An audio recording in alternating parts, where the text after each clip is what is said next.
가상화폐라는 단어를 들어보지 않은 분은 있을지라도 비트코인이라는 단어를 들어보지 않은 분은 거의 없을 겁니다. 이처럼 비트코인은 가상화폐와 사실상의 동의어로 쓰일 정도로 우리에게 친숙한 단어인데요. 그 이유는 비트코인이 가상화폐의 원조이면서도 시장 내에서 가장 큰 영향력을 가지고 있는 코인이기 때문일 겁니다. 전 세계엔 1만 개가 넘는 코인들이 난립하고 있다고 하지만 사실 아직까진 비트코인이 곧 가상화폐이고 가상화폐가 곧 비트코인이라 해도 과언이 아닐 정도죠. 그런 점에서 비트코인의 역사를 안다는 건 가상화폐의 역사를 아는 것과도 같습니다. 지난 영상에서 설명드렸듯 비트코인은 채굴이라는 방식으로 직접 캐낼 수 있고 이를 통해 은행이라는 매개체 없이도 직접 거래가 가능하도록 탈중앙화한 방식으로 구한된 획기적인 화폐 시스템입니다. 특히 법정화폐를 발행하고 그 유통량을 조절하는 정부와 중앙은행이라는 빅브라더와 같은 존재를 부정하고 거래에 있어서도 은행을 배제한다는 점에서 비트코인은 혁신적이다 못해 혁명적인 개념이라고 할 수 있습니다. 화폐 주조 차익이라는 경제 용어가 있습니다. 중앙은행이 법정화폐를 발행해 얻게 되는 이익을 말하는데요. 쉽게 말해 한국은행이 단돈 300원도 안 되는 제조 원가를 들여 1만 원권이라고 쓰인 지폐 한 장을 찍으면 최소 9,700원에 이르는 이익을 단숨에 얻게 된다는 거죠. 이런 점에서 중앙은행이 가지는 독점적 발권력 또는 화폐 주조권을 부정하는 가상화폐는 중앙에 대한 도전일 수밖에 없습니다. 정부 당국의 계속되는 가상화폐 견제와 핍박은 이런 배경에서 출발하게 되죠. 이처럼 발칙한 가상화폐의 개념은 1980년대 중반 미국을 중심으로 등장한 사이버 펑크 운동에서 그 기원을 찾을 수 있습니다.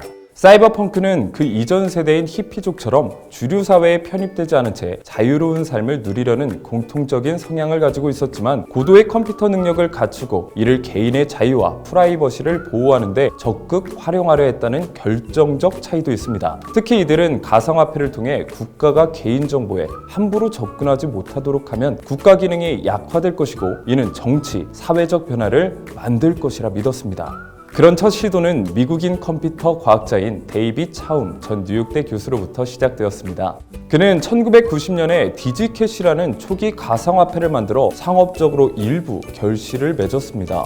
그러나 미국 정부의 눈치를 보던 금융회사들이 투자를 망설인 탓에 좌초하고 말았죠. 이후 로스쿨을 나온 컴퓨터 과학자 닉 제보는 사실상 비트코인의 원형으로 불리는 디지털 화폐인 비트골드를 고안했지만 이 역시 실제 발행까지 이어지지 못한 채 사라지고 말았습니다.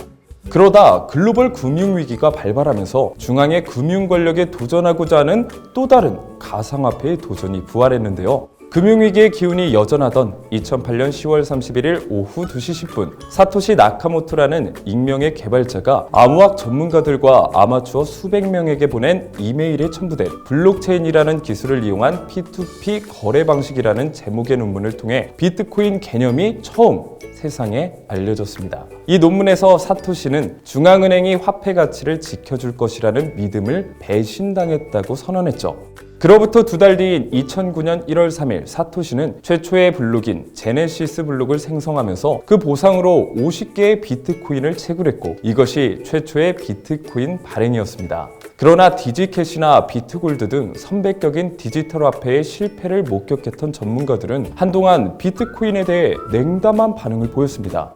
이때 사토시를 지지해주는 두 번째 노드가 네트워크에 참여하면서 비트코인은 그 명맥을 유지할 수 있었죠.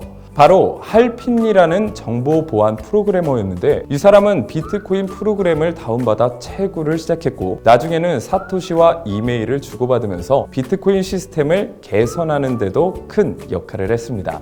이후 비트코인에 관심을 가지게 된 사람들이 하나둘 네트워크에 참여했고 이들이 모여 2009년 11월에 비트코인 포럼을 만들게 되었죠. 그로부터 반년쯤 지난 2010년 5월 18일 저녁 이 포럼 멤버인 라즐로 헤인레츠라는 프로그래머는 피자 두 판을 주면 비트코인 1만 BTC를 지불하겠다고 제안했고 이 포럼에 있던 다른 회원이 이를 수락해 파파존스 피자 두 판과 1만 BTC를 서로 주고받는 일이 일어났습니다. 이는 역사상 처음으로 비트코인을 실제 거래로 성사시킨 사건으로 기록되어 있습니다. 재밌는 건 헤인네트가 당시 피자 2판을 샀던 가격을 2021년 10월 22일 기준 비트코인 가치로 환산하면 무려 6억 3천만 달러, 우리 돈으로 7,430억 원에 이른다는 겁니다. 그 2판의 피자는 아마 인류 역사상 가장 비싼 피자였을 겁니다. 이렇게 채굴과 개인 간 거래로만 이뤄지던 비트코인 거래는 2010년 7월 17일 문을 연 세계 최초의 가상화폐 거래소인 일본 마운트곡스로 인해 거래소를 통한 투자 시대로 이어지게 됩니다. 한국에서는 지난 2013년 4월에 설립되어 지금도 운영되고 있는 코빗이 최초의 가상화폐 거래소입니다. 비트코인을 가지고자 하는 수요가 폭발적으로 늘어나다 보니 채굴만으로는 그 수요를 다 감당할 수 없는 지경이 된 것입니다. 오늘은 비트코인 탄생에 대해 살펴봤는데요. 다음 상강에서는 알트코인이란 무엇인가에 대해 설명드리겠습니다. 감사합니다.